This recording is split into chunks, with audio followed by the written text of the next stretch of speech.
मैं पिछले 1.5 घंटे से वीडियो शुरू करने का सोच रहा हूँ कि अब शुरू करूँ रिकॉर्डिंग, अब शुरू करूँ। लेकिन पता नहीं इन कुत्तों को कैसे पता चल गया कि आज मैं इनके बारे में कुछ बोलने वाला हूँ, तो ये भौंकना बंद ही नहीं हो रहे हैं। तो चलिए अब शुरू करते हैं।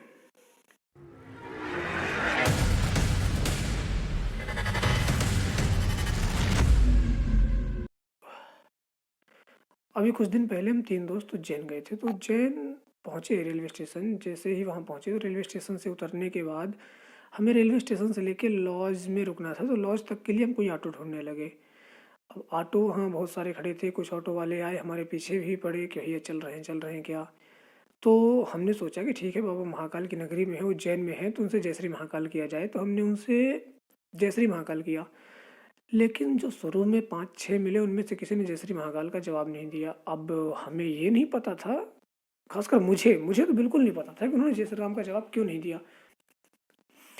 तो मैं सोचने लगा कि यहाँ आखिर ऐसा क्या है कि बाबा महाकाल की नगरी में उन्हीं के द्वार तक ले जाने के लिए जो लोग आए हैं या जो लोग वहाँ खड़े हैं, वही जय श्री महाकाल नहीं कर रहे हैं।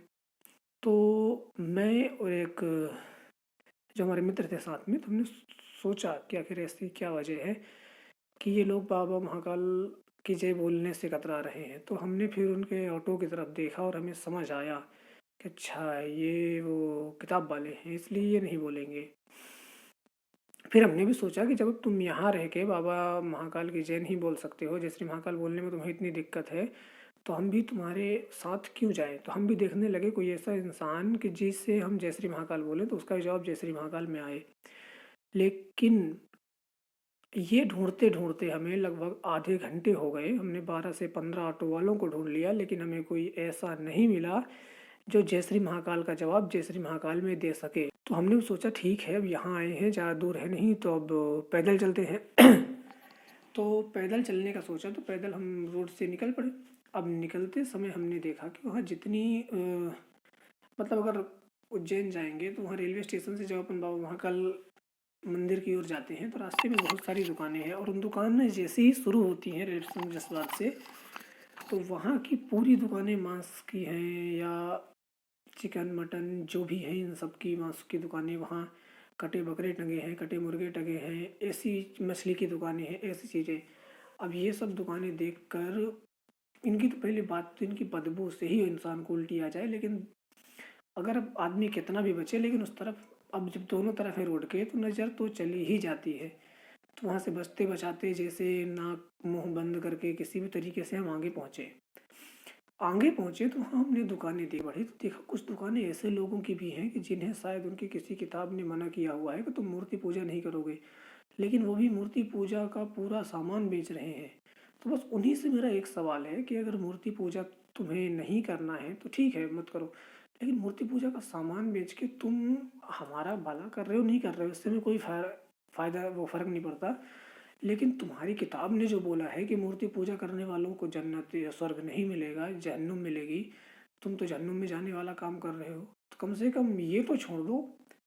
अगर बाबा महाकाल की नगरी है तो वहाँ तुम कोई भी काम मत करो, क्योंकि अगर तुम वहाँ ऑटो से भी किसी को ले जाते हो तो तुम किसी एक इंसान को मूर्ति पूजा करने में सहायता कर रहे हो। सामान अगर बेच रहे हो तो मूर्ति पूजा में सहायता कर रहे हो, तो वो तुम्हारे नरक में जाने का कारण बनेगा। और मैं नहीं चाहता कि हमारी आस्था की वजह से कोई भी नरक में जाए। होटल भी हमने 2-3 ढूंढे, तब जाके कोई जय श्री महाकाल वाला मिला और होटल में रुके।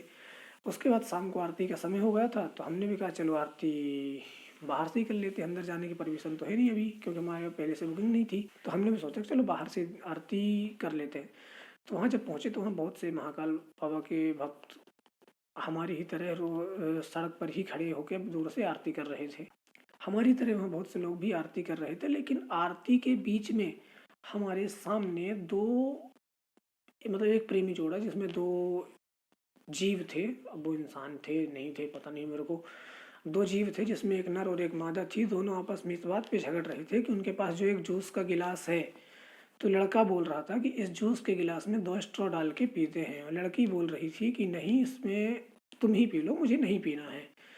तो काफ़ी देर की मशक्क़त के बाद लड़का किसी भी तरीके से लड़की को उसी गिलास में से जूस पिलाने में राज़ी हुआ। शायद हो सकता है बेचारा गरीब आदमी हो, उसके पास पैसे ना हो। तो उसे मांग लेना चाहिए था पैसा, या आधा आधा करके पी लेते, ठीक है। लेकिन अब उसका मन था तो उन्होंने एक दो घूंट पिया। उसके बाद पीने के बाद वो वहाँ से जाने लगे। तो एक ऐसा व्यक्ति जिसे शायद लोग पागल बोलते, क्योंकि यहाँ जो सही बोलेगा वो पागल ही होगा, तो उसने उस लड़के को खींच के बोला कि तू यहाँ से जा रहा है, आरती हो रही है तो आरती में खड़ा हो जा। तो वो नहीं हुआ, शायद उसे इस बात की ज़्यादा ज़रूरी थी कि हो सकता है अभी कहीं जाके उसे जलेबी भी याद याद दिखानी रही हो। उनके निकलने के बाद हमें लगा कि चलो अब जो भी बाधाएं थी वो दूर हो गई, अब हम आराम से आरती में ध्यान देते हैं। तो देखा कि अब इस वर्तमान समय में जहाँ कुछ लोग झुक कर लोग कुछ अदा करते हैं, पता नहीं क्या अदा करते हैं, क्या देते हैं, क्यों देते हैं, तो झुक कर अदा करने के लिए पूरा सड़क जाम कर देते हैं। तो ऐसे टाइम पे हम सड़क के किनारे ही खड़े थे, लेकिन सड़क के किनारे तभी एक गाड़ी वाला आया और उसने बोला कि हमें यहाँ पे गाड़ी पार्क करनी है। अब वो पार्क करनी है तो भाई तू पार्क कर किसी और जगह कर ले, जहाँ हम खड़े हैं पूजा कर रहे हैं और रोड के किनारे है जहाँ पार्किंग नहीं अलाउ है। तो वहाँ आके पीछे से हॉर्न बजाए रहा, हॉर्न बजाया जा रहा, हॉर्न बजाया जा रहा। लेकिन हम भी पक्के ढीठ, हम वहाँ से बिल्कुल नहीं हटे, क्योंकि जब तक आरती हो नहीं जाती अंगद की तरह डटे हैं, लेकिन हटेंगे नहीं, तू कितना ही प्रयास कर ले। उसने बहुत सारा हॉर्न माना, जब उसे लगा कि अब ये नहीं हटने वाले तो साइड से निकाल के पता नहीं कहाँ चला गया। इसके बाद कुछ और पड़ोस के सलवार वाले चचा की गुप्तदान के नतीजे वहाँ से गाड़ी लेके निकले। अब वो निकलते टाइम उन्हें पता नहीं हॉर्न बजाने में क्या दिक्कत है, या भाई साहब अगर तुम गाड़ी थोड़ा आगे से टर्न ले लोगे तुम्हारा कोई नुकसान जा रहा क्या। लेकिन नहीं, उन्हें गाड़ी वहीं से निकालनी है जहाँ लोग खड़े हैं। तो आए बहुत सारे, लेकिन हम जो लोग खड़े थे वो भी शायद हमारी तरह अंगद की तरह पैर जमाए खड़े थे। तो कितना ही हॉर्न मार ले भाई, कुछ भी कर ले, हम अपनी जगह से टस से मस नहीं होने वाले, मतलब नहीं होने वाले। अभी यहाँ तो हुआ आरती, आरती के बाद गए होटल में, गए वहाँ आराम से सोए। सुबह हम निकले दर्शन के लिए। सुबह जब दर्शन के लिए निकले, अब आगे की वीडियो देखने से पहले सभी के लिए एक आवश्यक सोचना है कि कोई भी फर्जी या तथा कथित नारीवादी आके ये ना बोले कि भाई तुम किसी भी अपनी राय नहीं थोप सकते, उनकी आज़ादी है, फलाना ढिमका। तो अगर ये बोलना है तो भाई तेरे लिए वीडियो मैंने बनाई भी नहीं है, मैंने मेरी इच्छा हुई बनाने की, इसलिए बनाई है। तुझे देखना है देख, नहीं देखना जा चूल है, मेरे को कुछ नहीं करने का है।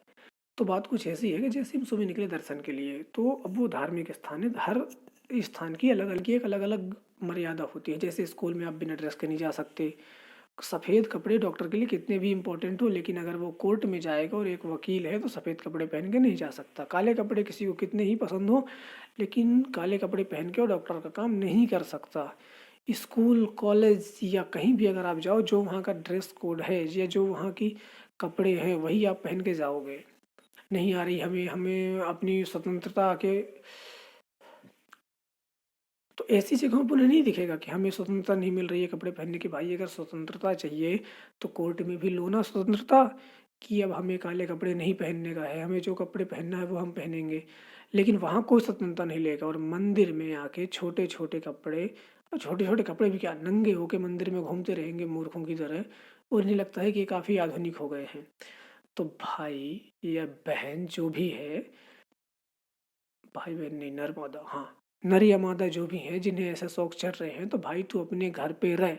तेरे को तेरे घर पे तू कुछ भी पहन के घूम या बिना कपड़े के घूम, तेरे को कोई कुछ नहीं बोलने आने वाला। लेकिन अगर धार्मिक स्थानों पे जाते हो तो तुम्हें वहाँ के अनुरूप कपड़े पहनने पड़ेंगे। अब इसे चाहे तुम किसी का थोपना समझो, किसी का धमकाना समझो, या किसी अपनी इच्छा समझो। कन्याओं से भी अनुरोध है कि वो बाबा महाकाल के दर्शन करने जा रही हैं, कोई फैशन शो में नहीं जा रही है। फैशन शो में जाओ, वहाँ जो कपड़े पहनना है पहनो, हमें कोई, तुम्हें कोई नहीं रोक रहा है। रोड पे निकलो, जो पहनना है पहनो, मत पहनो, तुम्हें कोई नहीं रोक रहा है। लेकिन अगर बाबा महाकाल के दर्शन करने जा रहे हो या किसी भी धार्मिक स्थल पे जा रहे हो, तो कपड़े मर्यादा में पहनो। अपनी भगवान के प्रति अपनी श्रद्धा दिखाओ, छोटे छोटे कपड़े पहन के अंग मत दिखाओ। क्योंकि अगर वहाँ किसी को तुम्हारे अंग देखने होंगे तो किसी भी धार्मिक स्थान पे नहीं जाएगा, वो फैशन शो पे जाएगा या रोड पे जाएगा, या जहाँ उसे पता है कि तुम जैसी लड़कियां वहाँ छोटे छोटे कपड़े पहन के घूम रही हैं वहाँ जाएगा वो। तो बस इतना ही था, बाकी जो भी हो, अगर और किसी को कुछ लगे तो बता देना जो रह गया हो। बाकी अगर मेरा तो ध्यान इतने में ही गया। अब बात कुछ ऐसी है कि ऐसी चीज़ों पे ध्यान सबका जाता है, लेकिन सब लोग सोचते हैं ठीक है चलता है, ये सोच के हम इन सब बातों को छोड़ देते हैं। लेकिन है कुछ ऐसा कि चलता कुछ नहीं है, जब तक हम चला रहे हैं तब तक वो चल रहा है। जब हम चाह लेंगे कि ये बंद होना चाहिए तब ये बंद होना पड़ेगा। ठीक है, तो आज के लिए इतना ही, यहीं पे ख़त्म करते हैं। अब मेरे अंदर सच बोलने का साहस था तो मैंने बोल दिया। अब अगर आपके अंदर भी साहस हो तो आप भी बोलो। ज़रूरी नहीं है कोई एक इंसान बोले, सब भी बोल सकते हैं। बोलने का तरीका अलग अलग हो सकता है। तो आसपास अपने जो लोग हैं उन्हें बोलो, जो लोग ऐसा गलत कर रहे हैं उन्हें बोले, क्योंकि बात निकली है तो दूर तक जानी चाहिए। जय श्री राम।